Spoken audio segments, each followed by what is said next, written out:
Hello and welcome everyone. That was really cringy, wasn't it? So thanks for joining us, everyone. We will be going through a couple of things today. Digital PR trends to watch out for in 2023, what's worked previously, and what's going to be working next year. And we have Elena on, who is going to run through what you're going to run through. Teardowns. um, yeah, age domain teardowns. I've got two interesting age domains to tear down, which I'm looking forward to doing. Awesome. So how are you both? Are you all right? Cold. Yeah. It's like Trying minus. It was like minus to- 8 here last night. -8. No, God, Yeah. that's even colder than us up north. Yeah.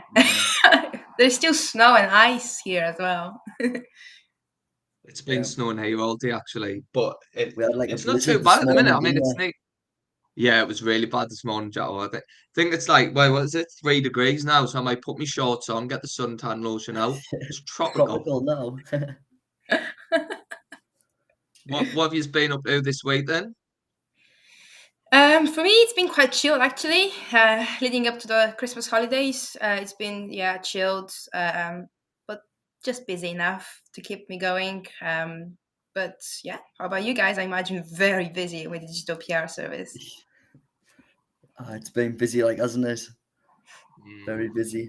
I think that's like undershooting it as well.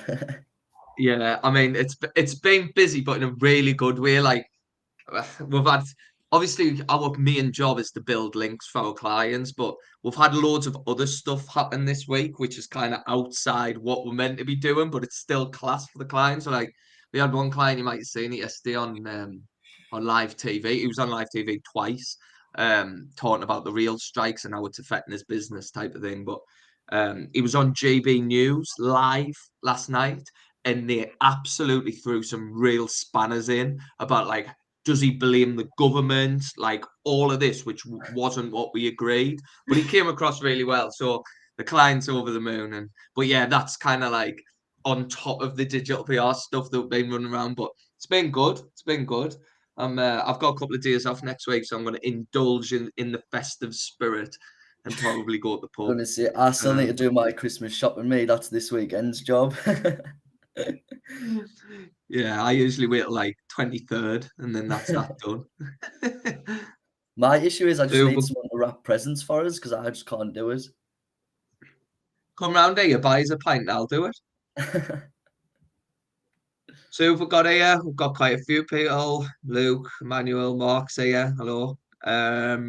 Simplify Garden, Birdie, Dan, all good. So I'll not bore you to death and talk about what we're doing over the Christmas period. I'll go straight in to digital PR, and this has come really, really well timed because Google released a little update yesterday. If you haven't already seen, especially for niche sites, it could play a big part.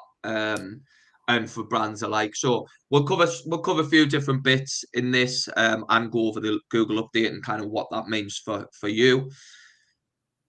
So 2022 was a very turbulent year in the link building and digital PR industry and in the world. So what have we learned? Data is crucial. You'll keep hearing me talk about this in all the live streams, but being able to kind of offer some data on an emerging topic is proven really fruitful when it comes to kind of link building. The media landscape has been much more volatile, like I mentioned. Something can happen, the government can bring something in, the world can crumble in the space of 24 hours, and it's all about how we react and how you still can build links within that. You'll have seen during COVID a lot of buzzwords being bandied about how you can pivot kind of campaigns to make sure they're still relevant, and I think that's still happening. Usually in the run up to Christmas, everyone's running the same kind of Christmas campaigns, but now it's about like, how does leaving your Christmas lights on affect the cost of living? So it's just about how you take an angle and kind of work it into, I guess, this day and age. Speeds everything, so that kind of backs that point up. If you can't pivot your campaign quickly or you can't quickly pull something together on an emergent story, yeah, it's you probably chances are you won't be building that link and you won't be getting that coverage. One example would be even if it's not a major news story, like when Harry and Meghan released that documentary on Netflix the other day, it was like, right, well, what does that mean for this industry? Or it could be anything. So yeah, speed's everything. And again, just to tie into that, really, journalists are even busier now than they were before. Um, Yeah, and did you see that tweet you kind earlier of where it was that journalist who tweeted over the weekend she received over 900 emails, and she put like a I little mean, mini that's guide insane. on like what you need to include in your subject line to be able to basically make people open them, because they're only going to open like 40 emails maximum out of them 900. It's ridiculous at the minute. Like that is a massive drop as well, because we were on the live stream last week. We were talking about kind of journalists only have open kind of 10% of emails, and if you're seeing them only open 40, that's what 5%, less than 5%. So Yeah. yeah, to make sure you're going to be building any links, especially off top tier news websites, you need to one have a strong hook, a strong angle, or like how to wash the dishes types of content isn't going to sit. It's not No, going to get not picked up. anymore. Not without any data. I think you've got to try and link everything back to what's going on in the news, or like trying to make the news now. It's like more important than ever, really, to try and get links, isn't it?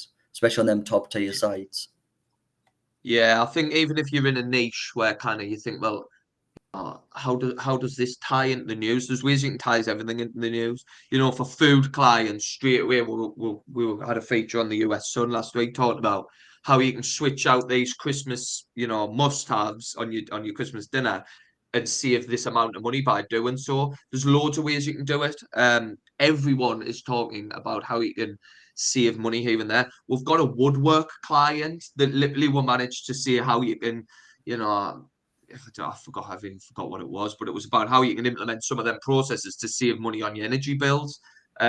Recently pushed one just this morning to women in home about how insulation can save 20% on your kind of energy bills and stuff like that. So everything can be tied back to an emergent topic.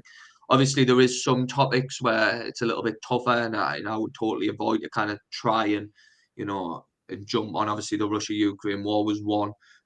Obviously, when the Queen passed away, that was another one. You can't really see it. The Queen's passed away, and this is what it means for the gardening industry. Like it just doesn't work like that. But I think in terms of the cost of living, this isn't something that's going to go away, and making sure that you're aware of that and you're planning for it and pushing out content around that.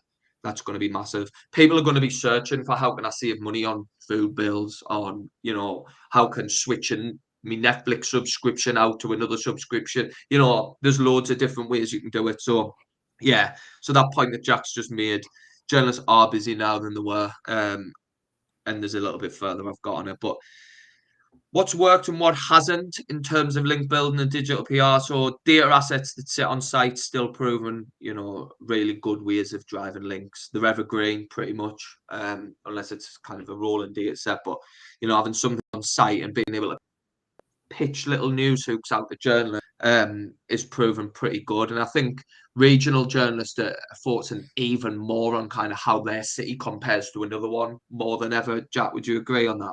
Yeah, definitely. That's one of the ways I like to outreach the best, really, is comparing two cities that are next to each other. So, like Newcastle and Sunderland, always, if one of them comes out on top, the other one's always going to post it every time. Like, you can guarantee it almost.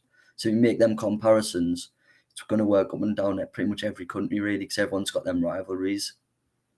Yeah, definitely. And I think in terms of just on that kind of conversation of a rivalry, I guess when you're pushing out data sets and comparing different cities, the average person shares that as well. So I've mentioned this a few times now, but if I saying that our rival city, Newcastle, who we don't particularly like up the road, were better at something than Sunderland, I will be sharing that on my social media and kind of growing that conversation. So it's not just links at the end of the day.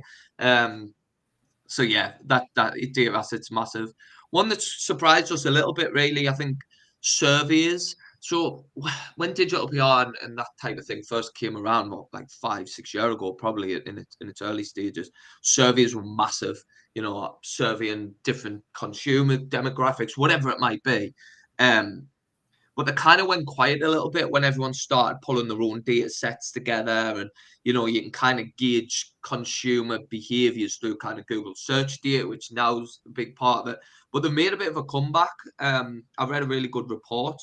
I forgot who did it, but it was a really good report on the types of campaigns and what pick up and what data they use. And surveys were up like 40% or something, wasn't it, Jack? I can't remember Yeah, the exact numbers. I think the best thing about surveys that like you can't really get from Google search data is the fact that you can just tailor all the questions to get the news hooks that you want. So like if you've got a news story in your head, you can literally go and ask people and prove it. Whereas Google search data, it's not always that reliable. Whereas, for find fact surveys, you've got all the demographic data as well out of the surveys. So you can use that to your advantage too. Yeah, I think just to be careful with surveys as well is one making sure, because they sometimes do cost money. If you want to go big, I think it's like £1 or $1 a response, and if you send in 1,000 out, it can prove pretty costly. But I think making sure the questions are valid and you will get kind of similar answers almost, so you can kind of group the data together at the end. But making sure there is angles in there, like Jack mentioned, like demographic data, anything on that. Like a daft one really, but I asked the full niche team the other day whether who's going to be turning the Christmas lights off more this year, like for the Christmas tree, because I don't know about anyone else, but if I walk around the house and leave a plug on, my wife goes mental. So like it's okay for her to leave the Christmas tree on. So yeah, I asked the niche team, and I think there was only about 30 or 40 respondents, but something like 88% said they were either going to not have them on at all or massively reduce the amount of time the Christmas tree lights would be on. So there is ways and means you can build survey data without having to pay for it. But if you are kind of looking at something a bit bigger, make sure it's representative of a population. Like I wouldn't push a survey out just based on niche website builders, because we're predominantly UK based, we're predominantly within the same kind of age range. There's no real variables in the data. There's no one from different, well, there isn't many from different countries and all that type of thing. So yeah, just making sure that it's across the board really. Reactive is massive. That client that was on Talk TV and JB News yesterday, we only signed them up yesterday, so you need to be quick. I think I've got a few bullet points in the next couple of slides about how quick you've got to be, but making sure you're around to respond. We're finding most of our links are coming through journal requests on Twitter. I think Haro's still great, but it's a longer lead time. You tend to get journalists on journal requests when they need something straight away, and if you're not replying quickly, not a chance of getting a link. Yeah. This was quite an interesting one as well, and we put this in before we seen the Google update, but one high DR link could drive much more performance than 10 mediocre. I think it is more about quality over quantity now, and I've got a few slides on that as well, so I'll not go into it too much. And this one, I thought this one was really useful. Jack, I think you back us up on this, but long gone are the PR days of, people think it's very time consuming building relationships, and we've seen that that's not true. If you've basically got something really useful and you're helping a journalist out anyway, you've built your relationship. You just keep providing them with useful information, useful data. You don't have to take them out for a coffee to kind of get some coverage anymore. That's right, isn't it? Yeah, it is one of the biggest myths now, I think. Like, I've been seeing it for over a year easy. As soon as we started doing data heavy stuff, it's like the amount of journalists have come back to us time and time again, asking for like updated versions of the data. It's insane, really. It's like once you've give them something useful, they're just going to keep coming back. Or once you've got someone and they know you've got a client who can offer them something useful, they are just going to use someone that they've already got in the books, really. And if that's you, then it's ideal. Yeah, definitely. And I don't know exact numbers on this, but I mean, if you look at some of the links we've built so far, maybe this month and back in the last month, GQ, all 3 or 4 links were from the same journalist. Woman and Home, all 3, 4 links were from the same journalist. Fit and Well, same journalist. What else we got? Like this, It's not I'd that say as well. probably That was the same journalist, wasn't it? yeah, eat this, not that, massive over in America for kind of food related stuff. One article, they actually included all 6 of our clients, and that was a journalist who just needed sources to talk about this topic. It's about fast food and their past, professional chefs' past favorite. Um, and it was like they were coming to us saying, I need another source, I need another source. I reckon something like 10-20% of the links that we've built as a team are probably through that return journalists and them coming to us. Yeah. So yeah, you absolutely don't need to take them out for a coffee, unless unless you've got some news that you want covering up. Say your end of year reports aren't great as a business or whatever it is, then it's not worth doing it. I think making sure you're just providing them and you're really researching who they are and what they are and what they're writing, all that type of stuff. That goes much further now. Journalists don't have enough time to go out for a coffee, even if you offered now anyway. What else got? What hasn't worked? So there has been some wicked PR stunts. I know not everyone would do this, but for even niche sites, you can still do this. If you're a beer blog, why don't you create a recipe on a Christmas dinner flavored beer or something like that? You can still jump on PR stunts. I'm not talking about the massive ones, but the massive ones there is less emphasis on them, and I think it just goes back to that major landscape changing all the time. There isn't enough time to quickly put a big billboard up because chances are by the next day it's changed. But if you are thinking of doing a kind of little PR stunt, like the one I've just mentioned, you can create different recipes on your website. You can do different blog posts and that type of thing. So yeah, definitely less emphasis. I think long form content, and that's not for on-site purposes. This is for off-site. So I think in the past, historically, we would take a piece of content out and push it to a journalist, let them kind of publish it themselves. But I think the emphasis of that's gone down. Journalists are, a lot of them are still a bit lazy and they do like something given them on a plate. But ultimately, as long as you give them good data, they'll write their own story anyway. So yeah, that's one. And I think direct keyword anchor text links. So, like I mentioned the other week, we did a study, and 97% of all tier one publications only give branded links. They don't give keyword anchor text anymore.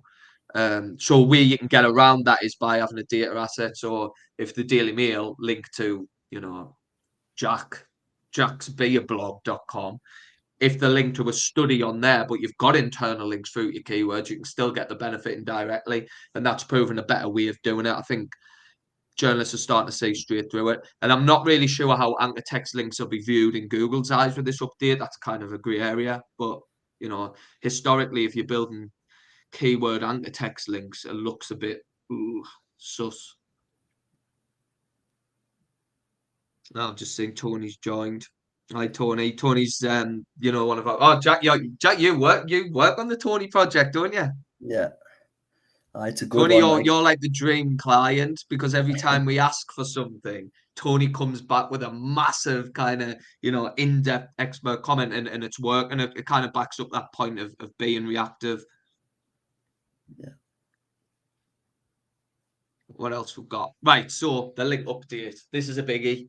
So if you haven't seen it, basically it is a new link update to fight dodgy links and spammy links really. So you'll see in there that they've put a few things. So ranking may change as spammy links are neutralized and any credit passed by these unnatural links are lost. And that's the main sentence of all of this.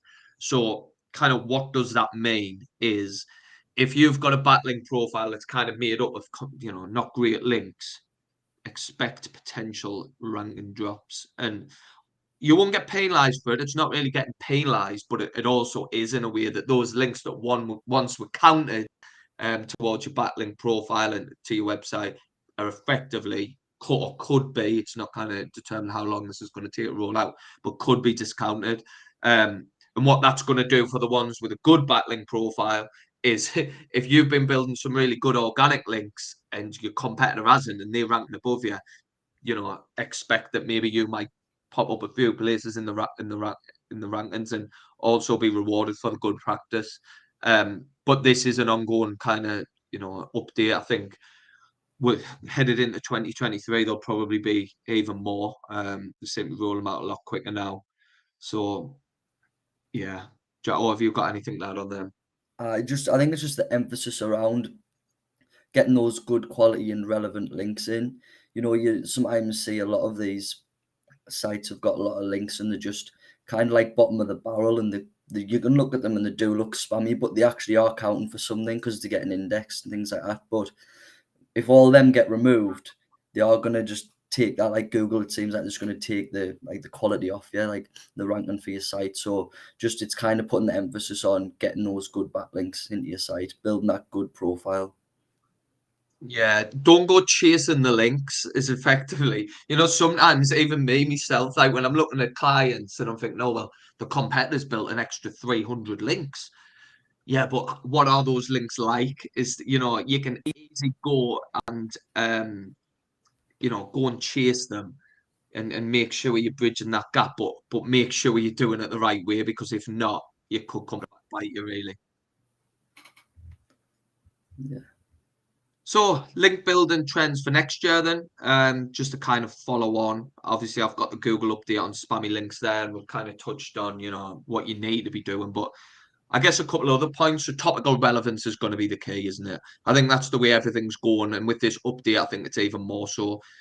Just building links for the sake of building links is something that, might end up being phased out. But making sure it's topically relevant, like Tony, who I met, who was on the stream, who mentioned, obviously some of the links we're building, and Tony's building himself for his website, is really moving the needle pretty quickly. And there isn't a great deal of it. I mean, there's some top links and that type of thing, but I think his website went from kind of a DR1 to a DR9 in a couple of weeks.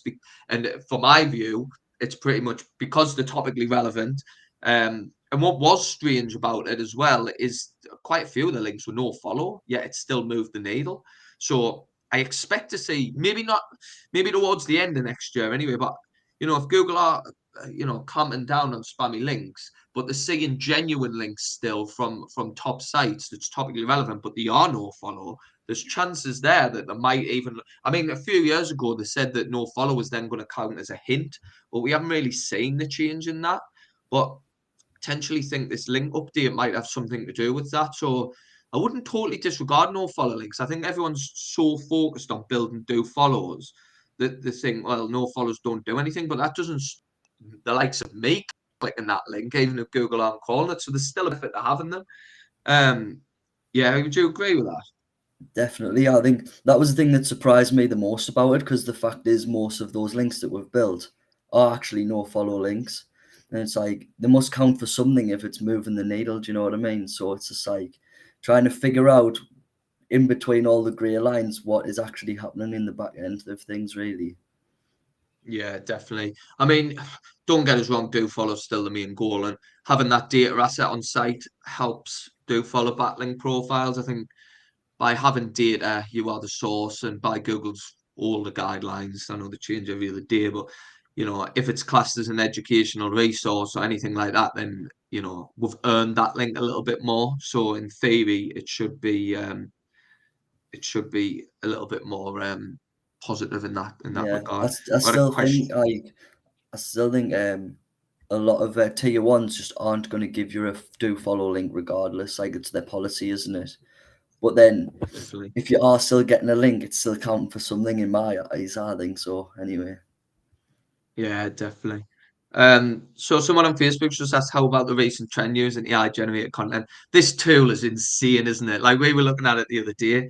Um, in terms of kind of for link building purposes, one thing I do think you'll see happening a lot is people using AI to write the pitches to journalists a little bit, or beefing it out. We sometimes spend 20, 30 minutes on a pitch, and if we can get 80% of that covered with that and then spin it off with our own hooks and stuff, then there's no reason why not. Now, I don't really have a view on how it'll affect rankings, but if I was to guess, my view is Google aren't going to. If there's two websites and one's pummeled full of AI content and one isn't, surely Google are going to find a way to say, well, that one should really rank above that one. I mean, it's all up in the air at the minute. There's no kind of clear. Elena, do you have anything to add on that one? Because it's pretty. I don't know, like it's, yeah, I guess high quality backlinks is the future. And with digital PR, we're really kind of in that space. But in terms of AI and content, it's not something that I and the Initial Site Builders team support, because we're just a bit unsure of how what the effects of the AI content may have on the future of the Google algorithm, how they decide. And I think Adam mentioned a few days ago that ChatGPT is actually planning on, or just AI are planning on leaving like a trace for every time you use some of their content. So that means that there's going to be a mark that it says, hey guys, this is AI content. So if Google can identify easily, because there's a kind of a mark left that people are using AI content for their sites, then that's easily traceable, which means easily punishable if Google doesn't agree with AI content. So yeah, personally, like we're not really sure how to approach it, so we just stay clear of it. Maybe in the future, but for now, stay clear clear with it, because you just don't know the effects of it in the long term. No, Yeah, I was I having a think look the other day, and I asked it to write a 1,000-word article on it. It was dog toys or something like top 10 dog toys. Then I put it through Grammarly, and it actually came up as like 80% plagiarized. So it's like obviously it's just taking different things from different sources anyway. So if it's coming up plagiarized, like you don't want to be using it anyway, really. Yeah, exactly. yeah, and what one thing I will say about the chat JVT, how it could work for link building and digital PR. If you're having a kind of writer's block or an idea block, if you just stick a topic in that bangs loads of kind of content at you, and you might be able to look at the content and think, oh, I could write an article about that, and then do it yourself. I'm all for that. I think there is pros to it, but in terms of link building purposes, like Eleanor mentioned, I would avoid it for putting it on your website. And I think Google's headed in the direction when they're looking at how does it compare two websites and which one deserves to rank above the other. If they can say one that's just took 10 minutes to write 42 articles, like it's going to hopefully kind of phase that out. But there is pros to it, and there is pros to it for digital PR purposes as well. Coming up with ideas, writer's block, that type of thing. Even just help with your pitches for journalists. I think there's definitely pros and cons to it. What I might do, I might try and build an expert comment out from one of our clients using AI and see if it gets featured. That would be interesting. But yeah, I mean, I'm trying to avoid it. And like Eleanor said, I think we are from a website perspective as well. So yeah, avoid for now and see how it pans out. Put it this way, I wouldn't like to be the one at the start testing it. Let everyone else go through that and then get hit with penalties, and then you can have a look at it. I would say I wouldn't be one of the early adopters.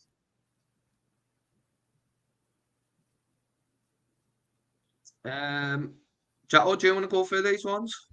Yeah, so the link building methods for 2023. Sorry if my voice goes out and feel like I've got a tickle going on here, so if I start coughing, I apologize. But as we were saying before about getting good quality links and like building up your profile, your backlink profile, getting new referring domains is probably one of the best ways you can do it, because Google's going to start seeing you as a source and a thought leader in all these different sectors and all these different sites. So it's not just the same 5 sites you're getting links off all the time. You're getting all the different top tier publications linking back to your site. So Google's going to start ranking you higher because you're getting all these different sources, all these different backlinks crediting you as a source. Yeah, and on that as well, like topical relevance is massive, but I think it's a bit of a misconception sometimes that you can't build links on international websites as well. Like if you're just looking for a lot of links in your website, not really the PR side of it, getting links on new referring domains is massive. So especially if it's a .com anyway, and it's linking to obviously if it's in a kind of foreign language, then it becomes a different story. But if I build a link on LA Times for UK client, I am still lapping that up. Like Yeah, exactly. It's still a trusted source at the end of the day, so you should still go for that. If it's there, if the opportunity is there, you should still be actively going for those high domain authority links, But another one with that was just like, even if all top news sites have pretty much got sections on every different niche, every different sector. So if you're going to try, and you can't really turn one down, because there is going to be someone somewhere on the site writing about it. So it is technically still relevant, although it might not be everything it's talking about is your niche, that doesn't really matter as long as it is talking about it somewhere. Because I think that's one of the main ones, isn't it? People like try and say no to a link, but then it's still off a really, really good site, and it's like, well, they are writing about it here. So even if it is just a tiny little amount, they are still writing about it, so it is relevant. Definitely. And I think, like you mentioned, I think journalists are looking for new stories as well, a little bit more than, historically you're seeing journalists just churning the same stuff out year after year, and it does still work, especially for seasonal campaigns. But journalists are looking a bit different. Like if you were to go on Business Insider now compared to what it was 5 years ago, you'll see that they're covering a lot more topics that they weren't talking about then. So yeah, that kind of backs that point up, I guess. Yeah, I feel like sites now, they are way more open to actually taking information from the likes of us and the likes of just normal people, really. If you've got anything useful for journalists, they'll take it. Whereas before, journalists almost saw themselves as like above everyone else and didn't actually take anything. They would only write what they wanted to write, and that was it. Whereas now, they actually are taking advice and taking data and everything else from other people that can help support them with the stories they're writing.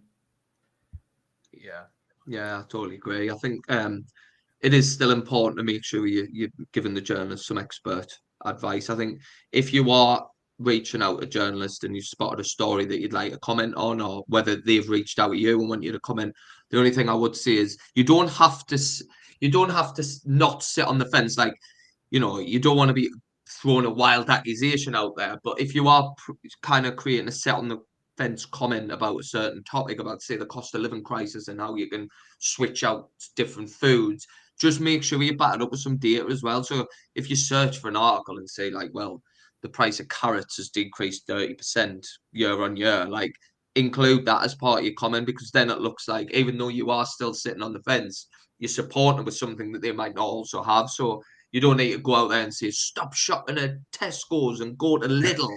You don't need to say stuff like that, but you can sort of, put some comparisons in, I think. Yeah, definitely. I think that talking about comments, that moves us nicely onto using Twitter. I mean, how successful has Twitter been over the last couple of weeks for us?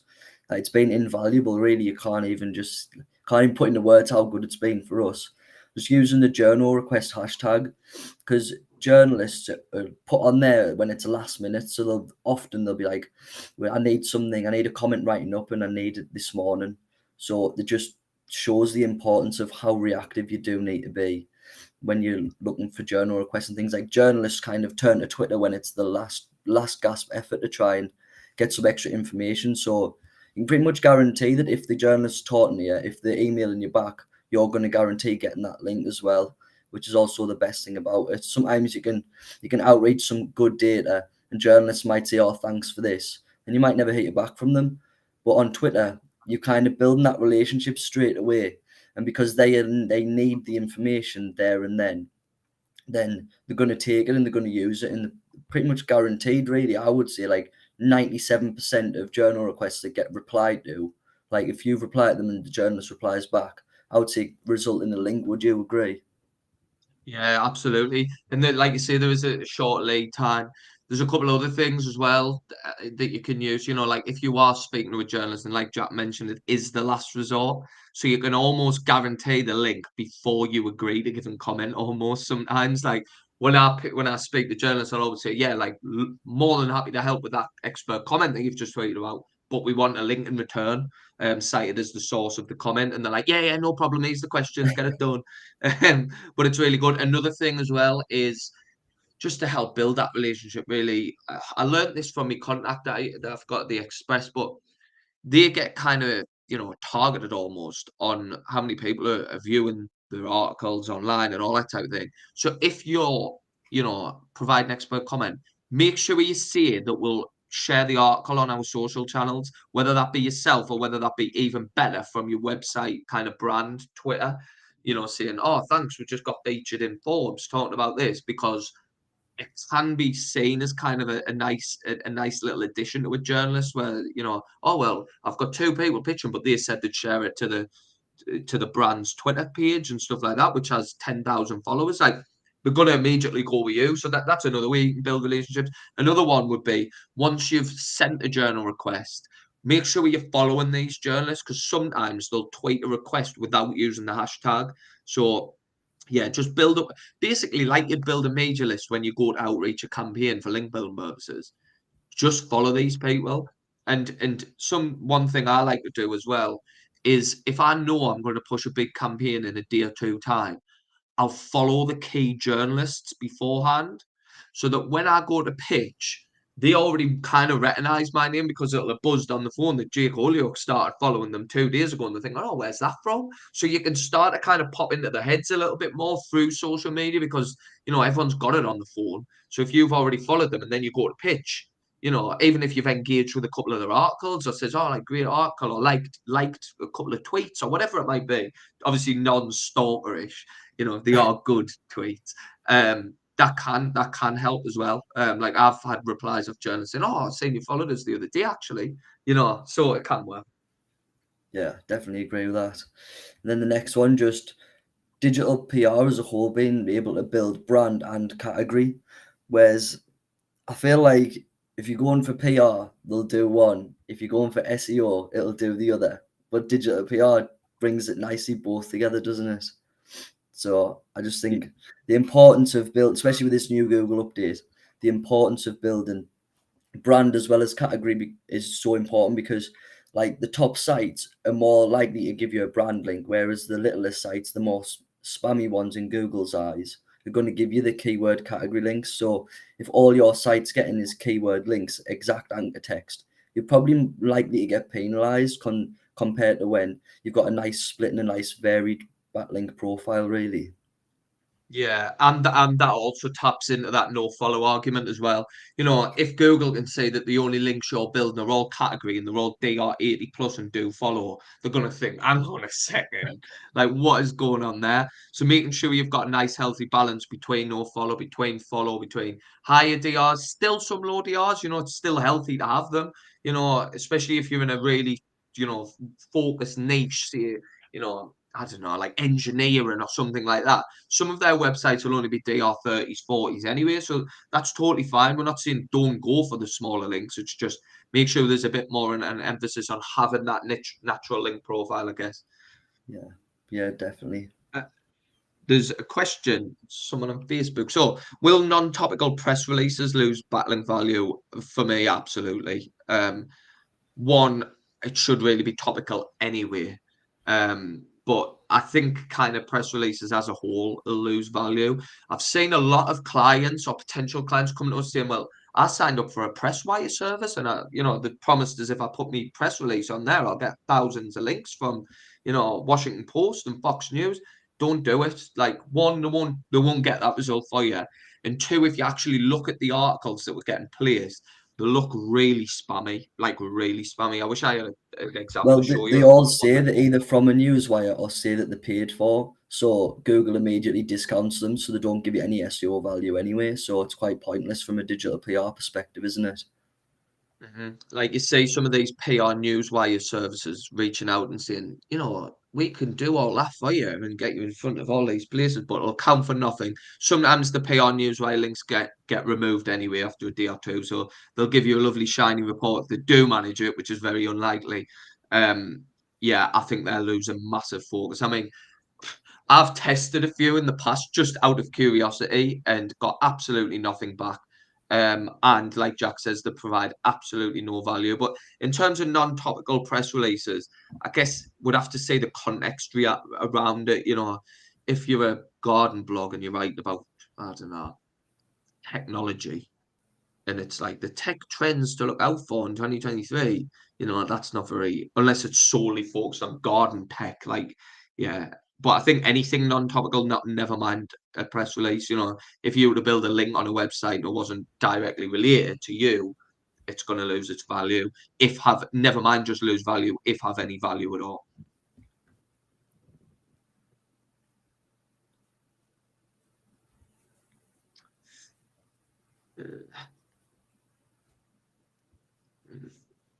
Can you say that?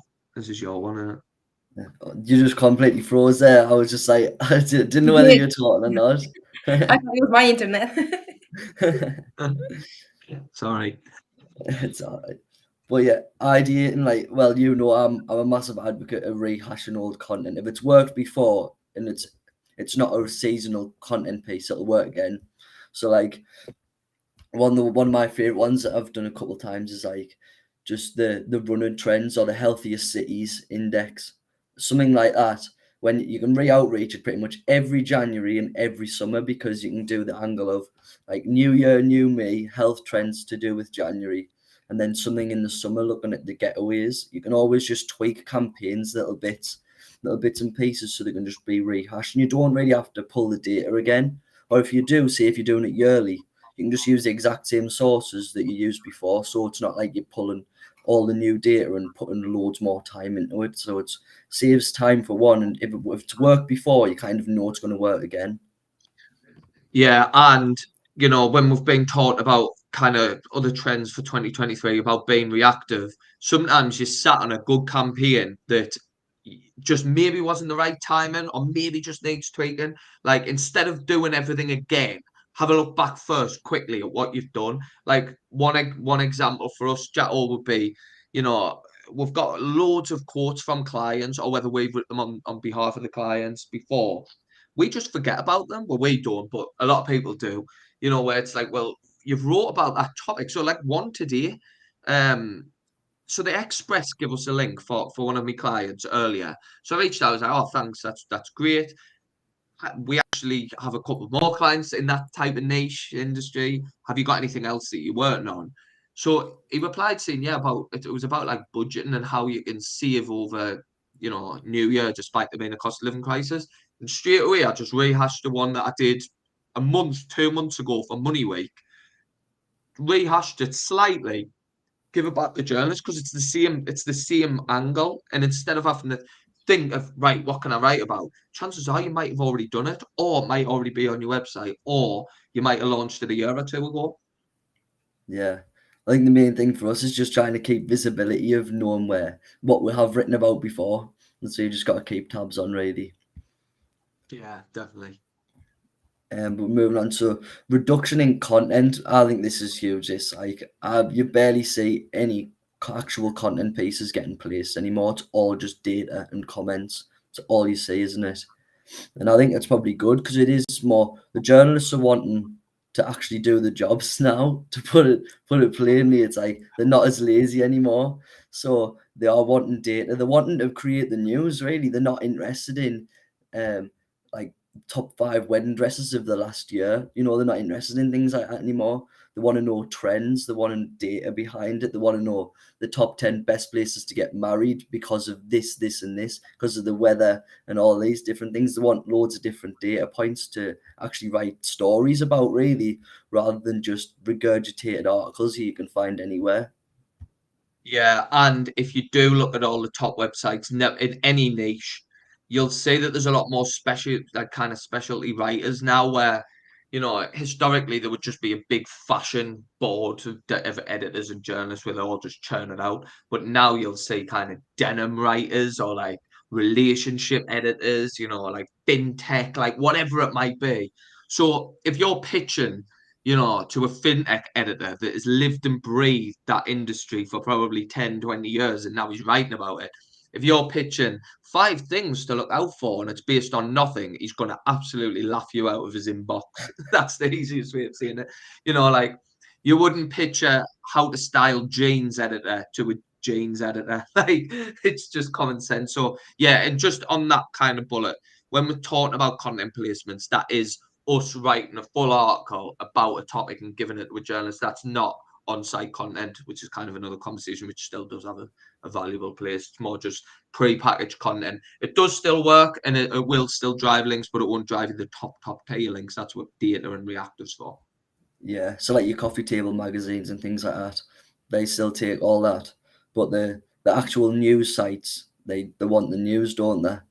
And that's nice, moves nicely onto the more emphasis on on creating the news. But yeah, so it's for me, it's just, if you can get data for a journalist, they're gonna love it. And especially if you can make it city specific. So we like to try and make all of our data sets either a regional angle or a city specific angle, so you can compare and contrast different cities, and then you can do like a best, a worst, and just when you've got like 4 or 5 different data points too, means you can have one city could be the best at one and the worst at another, and just kind of developing a new story in what you're seeing with the data. And journalists can kind of create their own as well. So you might find one narrative out of the data, but then journalists can also find their own narrative out of the data as well, which is one of the things that I love about it. Yeah, and from kind of a, how will at my website my brand be perceived? It works much better using data because, like we keep saying, we're not actually seeing anything. We've just pulled loads of data together and found actually Sunderland's the best place to live in the country.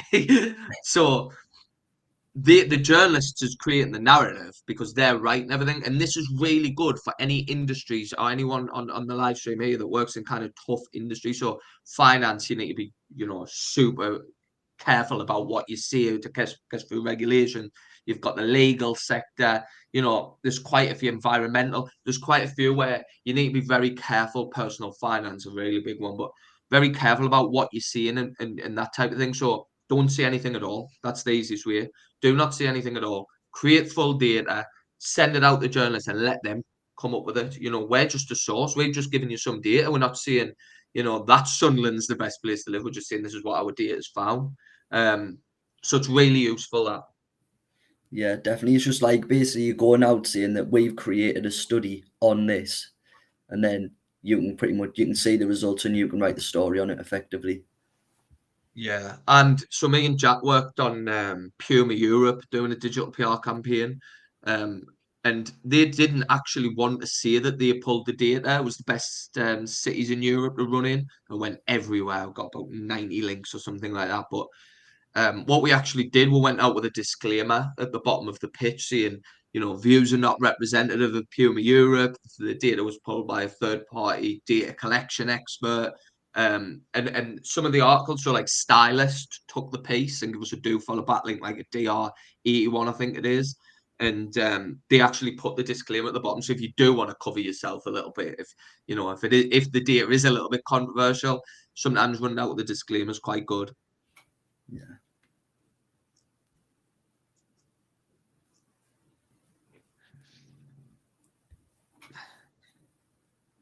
Right. So data. I mean, people must be sick of us talking about data now, surely, because we talk about it all the time. But just the amount of different sources that you can use, like people don't realize how much is actually out there and what data you can and you can't use.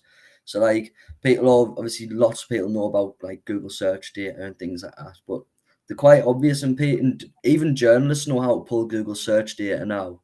So it's what we want to do is pull different data sources, gather them together, and basically do the journalists' work for them, or basically do something that they can't. So like pulling Spotify playlist data, the journalists probably can't do that because you need access to the API. Pulling Instagram hashtag data and money earnings data, you need special tools to do it. So it's kind of like offering the journalists something that they can't just actively go and get themselves. So I think that's like the main thing when you're pulling data and all the different sources. I mean, well, you can see how many are there, and that's just not even anything really what you can do with it, isn't it?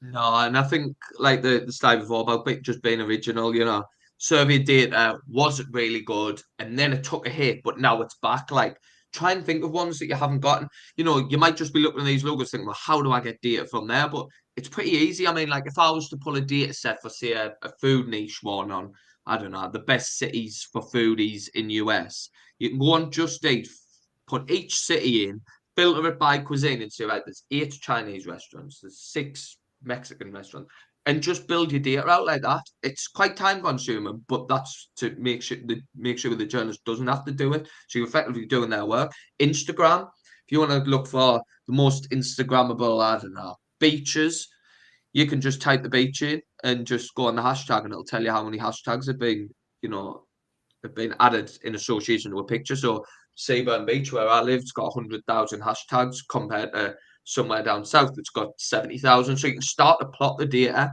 Spotify's a little bit tougher. TripAdvisor, straightforward.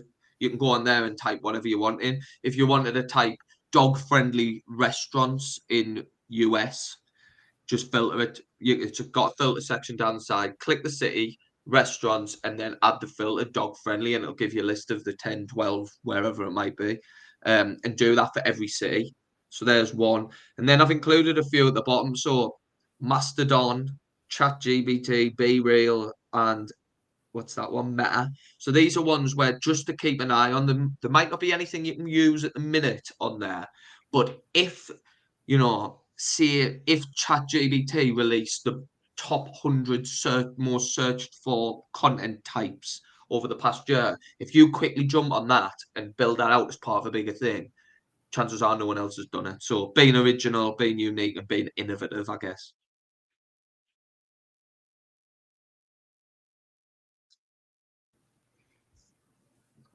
Yeah, I'm going to do this one because I love reactive.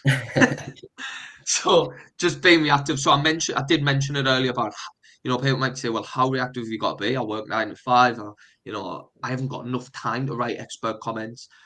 Tough, you need to be. Or hire someone like me who'll do it for you. But what we usually see is a kind of 2-hour max turnaround. And really what I mean by 2 hours is 10 minutes. You need to be super quick. So if you do see something happen in the news, you can either quickly write expert comment, quickly pull some data and get that pushed out. Or equally on Twitter, I think the lead time's even smaller.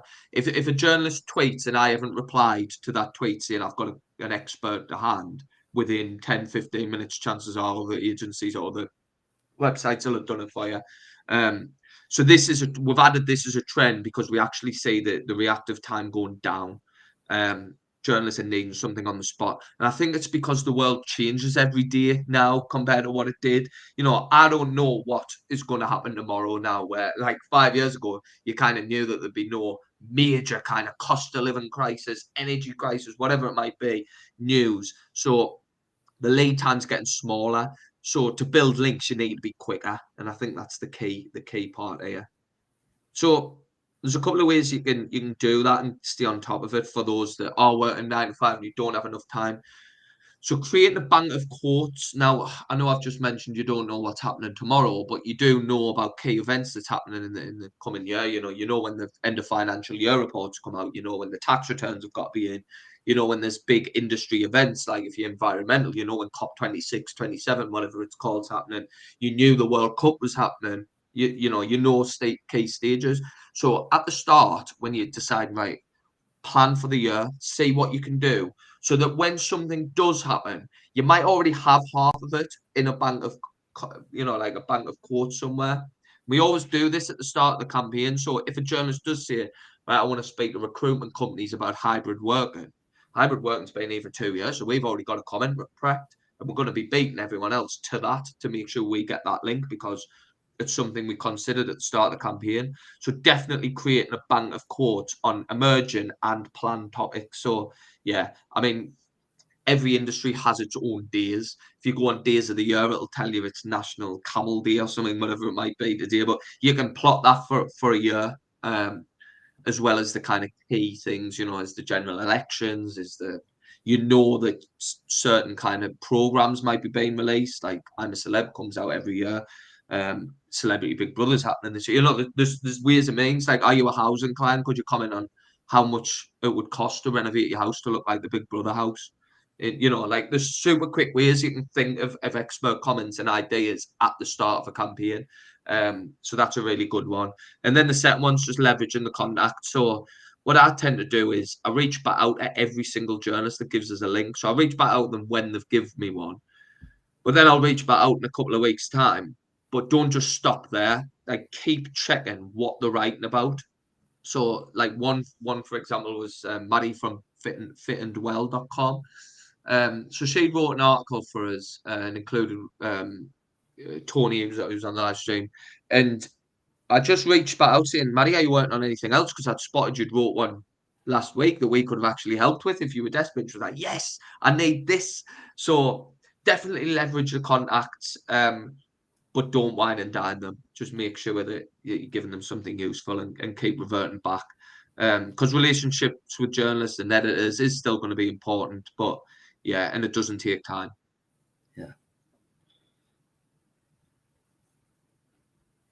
Yeah, so that was an example of one. We included this in the last week, but I just wanted to emphasise the importance. So, Katie was covering experts on caring for real Christmas trees, slid straight into DMs, and that link's now live. Within kind of 72-hour turnaround through her putting that tweet on. We got expert comment back. She written up the next day, then went into editing, and it went live the day after. So just to kind of reiterate that we're not just guessing. That is going to be the case. So just to kind of finish off before Eleanor kicks into gear is top DPR trends to implement and to kind of watch out for. So this digital PR is link building, so it covers both. So you must be creating news now. I think, like we've mentioned, don't just write articles about articles' sake. Try and create an angle, whether that be through data, expert comment, or like life hacks and tips can be pretty useful. Like we've got a client that literally does organising, like folding, packing for holidays, anything like that. Stuff like that flies.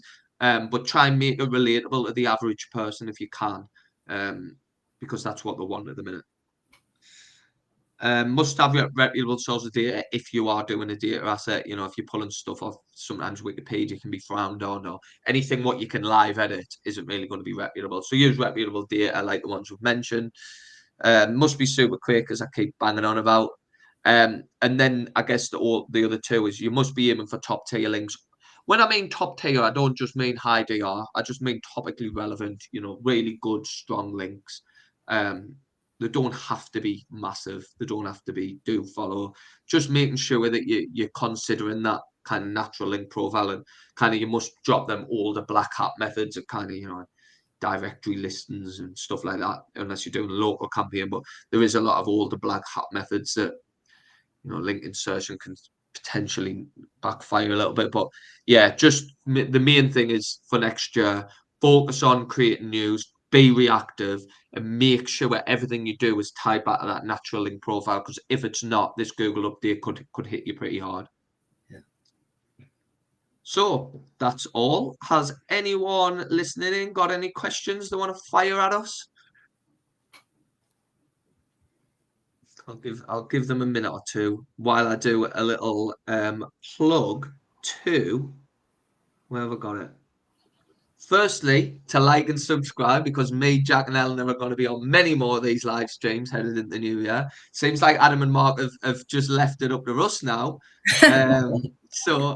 So that's that. So make sure you like and subscribe, because we've got plenty of exciting topics coming up. Ellen's got some wicked kind of website teardowns and some really interesting stuff there. And yeah, we've got some digital PR stuff.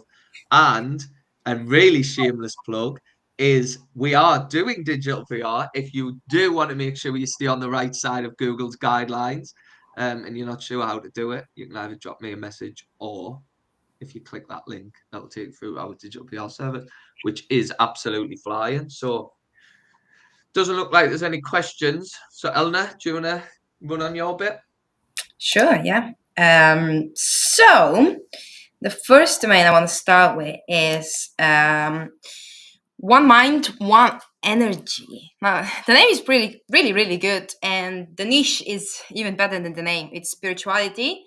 The spirituality niche is awesome in a nutshell, because it's getting like traction. Like people are getting into that niche. But the beauty of that niche is that it has severely high search volumes for certain keywords, especially angel numbers. So it's a fantastic high volume niche to get into if you're interested to get into the spiritual niche, and some really low authority domains that are absolutely smashing it in the space. As we're seeing here at the example below, a DR9 is generating 116,000. So yeah, so I've got some awesome competitors to show you, and some nice kind of breakdown of the domain as well. So I'm going to share my screen and I'm going to get going. So the domain is DR29, which is very, very solid authority to begin with. As you can see, it's also indexed, so it's ranking for keywords. It's getting some traffic, even though it's expired. So This is a great sign that the domain is indexed, and which means that it will get the ground running immediately after we launch it. So that's a great starting point. The referring domains graph is steady and normal, which is a good sign that nothing spiky, nothing suspicious has been going on, no link building schemes, which is kind of always a good sign. So this is what the domain looked like back in the day when it was live and functioning. So as you can see, it had all things spiritual stuff like the universe, how to time travel, the Big Bang. We have universal laws of attraction. We have energy, the inner world, dreams. So it overlaps between spirituality and more, I don't know what the right word is, but like more out there thinking, like how to time travel, more like fantasy, but like trying to make it like thinking in a kind of in a normal sense, like how is this actually possible and things like that. Also, when I was investigating the site further and the other kind of snapshots of the year, it had like what happens after we die and like all these things that some people ask themselves, some people don't, but like it's very deep if you like. So but oh I know, the domain falls into the spiritual niche, which is a fantastic niche, as I said earlier. So let's take a look at the backlinks. So we have Medium, Behance, we have Wikipedia here, we have lifehack.org, Broadway World, we have Deagle.com, we have Big Think, Bodybuilding, Answers Yahoo here as well. We have Block Fever, we have Your Tango, Folk.com, we have Spark People, and we have Wikitree, and we have Above Top Secret and other links down the line as well, like wakingtimes.com. So the backlinks are pretty good, and as I said, like we have a pretty good authority as well, which is DRF29. The anchor text are also really good because we have branded anchor text right at the top, which is exactly what we tend to look for, and then we have a niche relevant to the site, which is also like part of the category, like universal laws of attraction. So yeah, very, very nice looking anchor text profile as well. There's nothing suspicious going on here. Now, in terms of the best pages by incoming links, in this case, we are seeing that law of vibration is getting the most backlinks, but it's actually fine because it has high quality backlinks to it, like Medium and Lifehack, Your Tango, and Waking Times as well. So this would be a post that we'll definitely need to recreate and page-to-page redirect, but we do have the homepage down the line as well, which is not far off from the top, which is good. The law of vibration has got multiple ones here.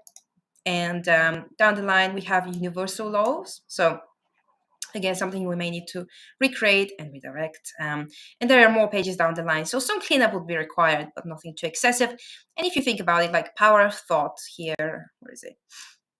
Energy here and power of thought here. These are things that we would probably talk about anyway, so might as well recreate that content and redirect them page to page as well. So what is the strategy? As this domain is in the spiritual niche, we're going to be putting together a content strategy focused on spirituality. Now, this can be many things, like official articles on spirituality in itself, like beginner's guides for people getting into spirituality, meditation, things like that. Then we can do, universal laws, so that we really preserve that relevancy of the things that they already covered. So universal laws, angel numbers. Now, angel numbers are extremely high volume keywords and queries, and many competitors do that sort of content. So of course we should tackle that content as well. And we can do also like psychic readings, tarot cards readings, and other things like that, numerology, dreams, and crystals down the line as well, which with crystals we can monetize, and we can monetize with tarot cards, candles, crystals, ebooks, like spiritual setups of any kinds. We can do like psychic courses and even ebooks down the line as well. So the monetization is good as well. Now, the first competitor I want to show you is called calmingcosmos.com. So it's DR11, and remember, we're DR29. So this domain is more than half less authority than us. It's generating some absolutely astonishing amount of traffic per month, which is 136,000 for DR11. And that's what I'm trying to tell you about the spiritual niche, is that it's possible, because if you do your kind of keyword research right, and even if you just rank for a few posts, the volume of these posts, of these queries, are so high that you don't really need to rank for a lot of kind of posts, because everyone gets a piece, right? This one is ranking for position 14 and is getting a piece of 8,000 per month according to Ahrefs for 555 meaning, which is an angel number. So this is kind of why I like this niche so much. But yeah, in a nutshell, this domain heavily focuses on angel numbers. And numbers, like what does 333 mean in love? We have, why do I keep seeing double numbers, which is what is the spiritual meaning behind this? Dream about receiving money. Now this falls into meaning of dreams, what they mean. And we have some tarot readings here and meanings of some cards. We have seeing 2022 when thinking of someone. This has a search volume of 9,000. So yeah, just absolutely fabulous. And this would be a domain that will tomb rate and use that keyword research method. The second domain is the same authority as us. It's called aboutspiritual.com. It has even more traffic. It has 342,000 per month. And this one does very heavily angel numbers as well. So we have 11, 11, and 2, meaning we have all different angel numbers. And then we have some other things like blue jay spiritual meaning. Like, what does it mean when you see a blue jay? And as you can see, this is a classic this person doesn't exist image, which means this site probably does SEO. But yeah, it's just the content that's informational about this. They have embedded a video, which is great. These guys obviously know what they're doing, but we're better than them, so we're gonna do better job than them. But yeah, all in all, apart from focusing heavily on angel numbers, they do a little bit more about spirituality, like meaning of hog crossing your path, red bird meaning. And just look at those search volumes. They're absolutely insane. Like 120,000 for 555 angel meaning. So yeah, absolutely incredible. And the last one is less authority than us. I'm going to try and say, is it divinationfortunetelling.com? Something like that. It's not generating an incredible amount as the other competitors, but this one is really focusing on reading of cards. As you can see, there aren't many angel numbers here. That's why they're not doing as much, generating as much traffic. But they are focusing heavily on tarot reading. So if you open this kind of this piece of content, it has like the tarot meaning of opening a certain card, which is like this card. And if you're someone who reads tarot cards, then you'll want to know like what is the meaning of it, right? And this kind of piece of content tells you what that means. And they do it for many, many different things, like the Fool as feelings. We have King of Wands tarot card meanings, the Emperor as feelings, the Star as feelings, Judgment tarot love, and things like that. They basically tell you what they mean. So it's a good strategy.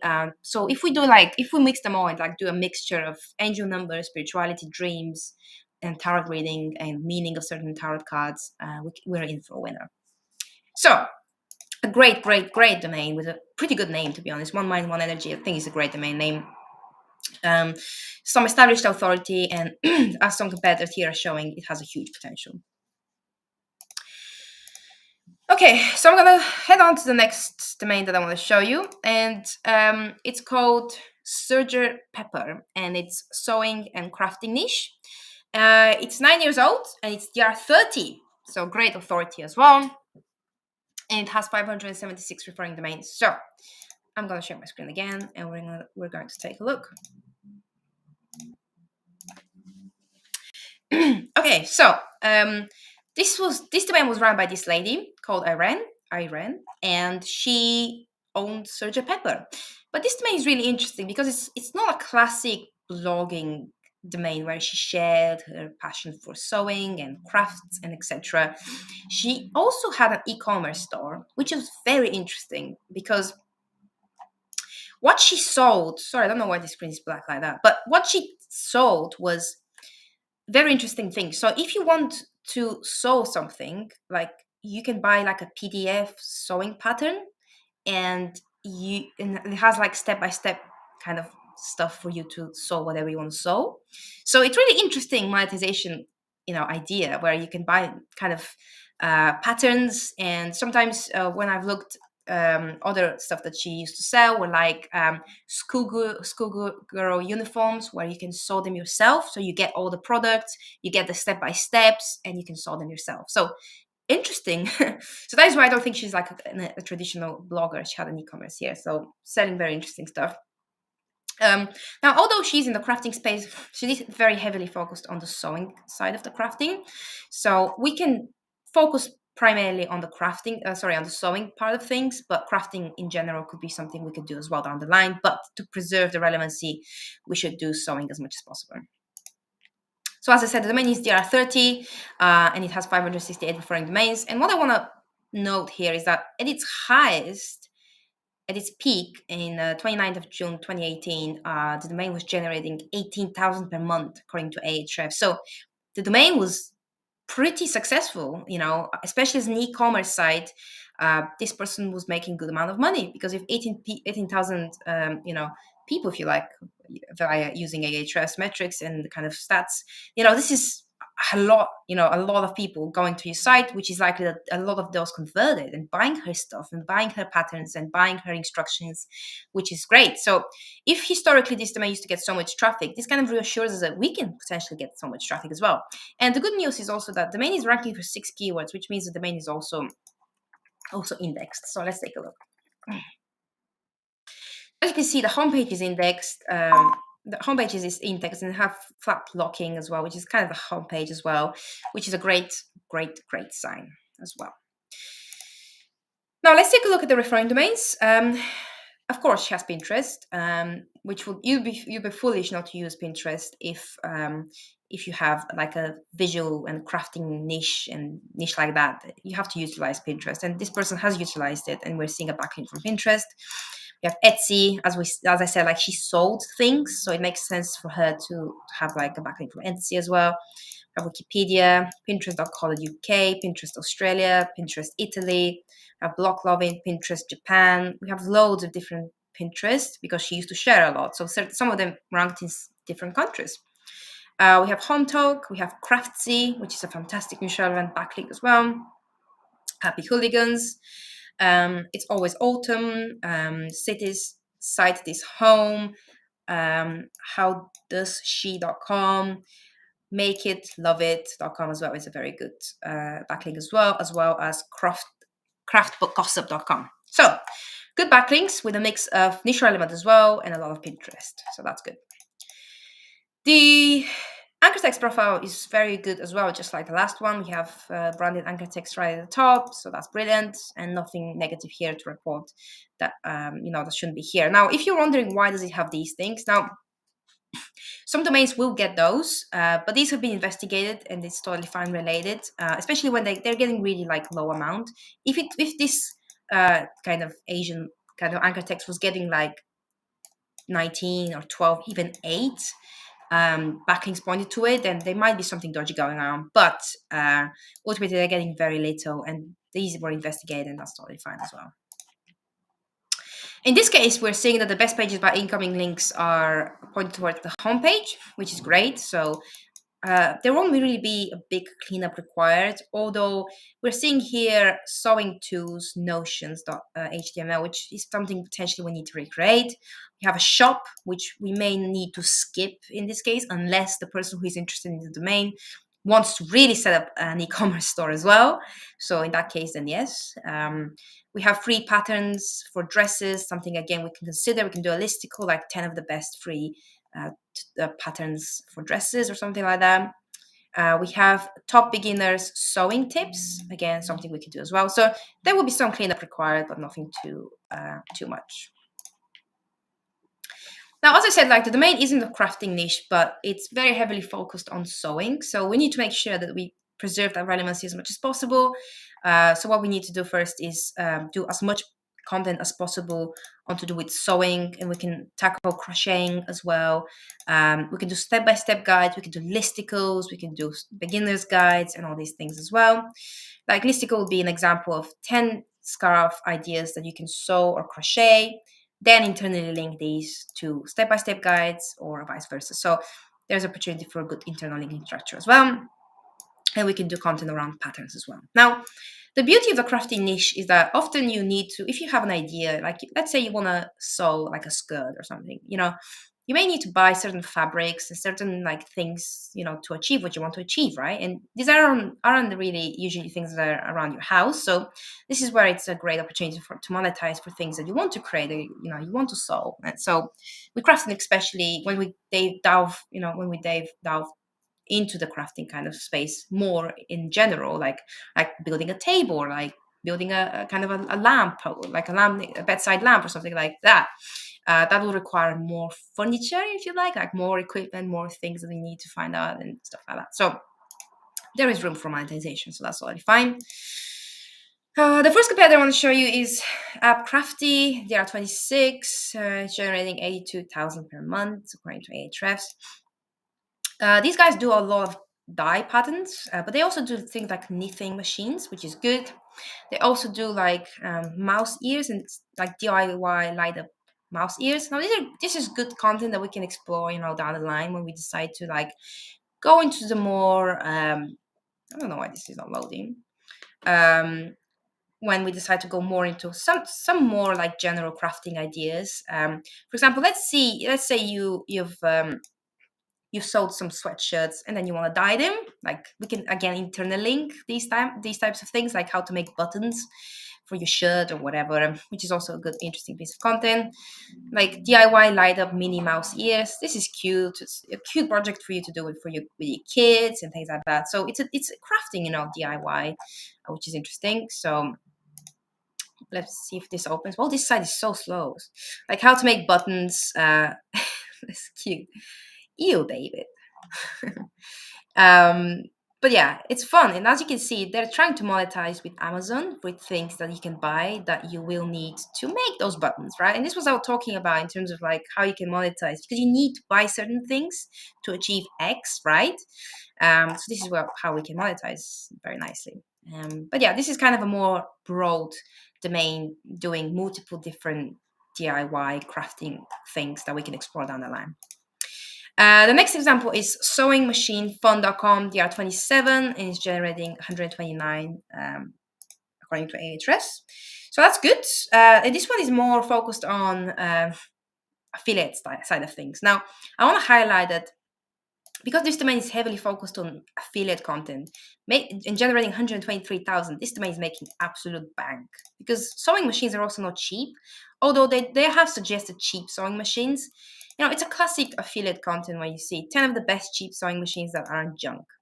You go down and you have like a classic best of, is this good? And then they link you to it and you can buy it. So this is an opportunity for us to, monetize with that sort of content down the line.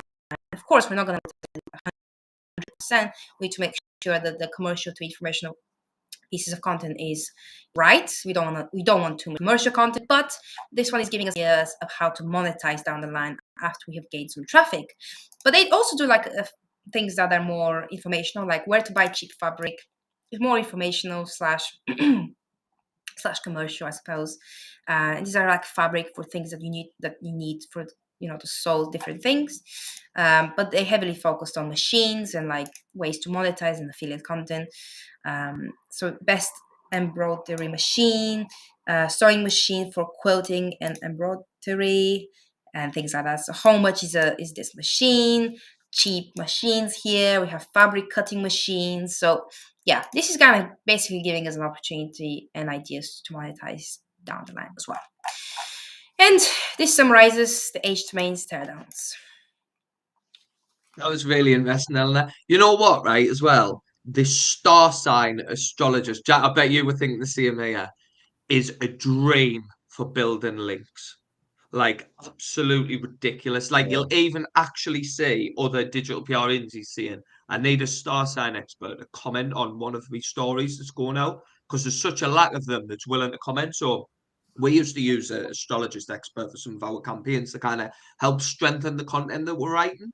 But you can pretty much tie star signs. You'll see it all over. You can create personality quizzes. You can see it. What cocktail are you based on your star sign? Like, what team are going to win the World Cup based on? You can tie everything back to star sign. If you look on Google News, and just type sign, all of them will be like experts who's got their own kind of niche blog or expert, you know, in astrology and that type of stuff. It is an absolute dream. When you pulled it up, I was thinking, oh my God, this would be the dream. I know it's really, really, really good niche. I know I say this a lot about many niches, but this specifically is a fabulous niche. Definitely. We've got a question in.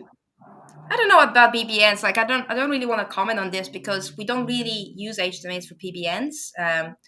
You know, some people do that. We don't tend to do that. Whether it still works or not is, I don't think I'm the right person to ask since I don't work with PBNs. So sorry about that, Facebook user. I guess like with all PBNs and that type of thing, even if from a link building perspective, I guess it's one just to wait out and see the if there is going to be any negatives towards kind of rankings and that type of stuff. But A lot yeah, of I mean, people it's build one. PBNs based on age domains at least. So if a lot of people are doing it, then they might suggest that maybe works, maybe don't. We don't know. I don't know specifically because, as I said, we don't really work with we don't really like build age domains for the specific purpose of making it a PBN. So I can't say for sure. Yeah, definitely. All right then. Well, I think that pretty much wraps us up. There's no more questions. And unless anyone else has got anything to go through, that'll be us for today. I think this is I think we're all back on maybe in the new year, aren't we? Yeah, I I think we're think Mark and definitely Adam back. have one next week. Yeah, I think we're back next year, definitely. So this is us done for the holidays by the sounds of it. Well, I'm sure I'll get to catch up with you too anyway. It's a shame that we're so far away. We could have had a big, I mulled know. wine party before. But yeah. For everyone that we're not going to see, I hope you have a brilliant Christmas and New Year. And yeah, if anyone's got any questions on anything that me and Eleanor and Jack have ran through, just ping us a message. Yeah. Thanks very much, everyone. Thanks, everyone.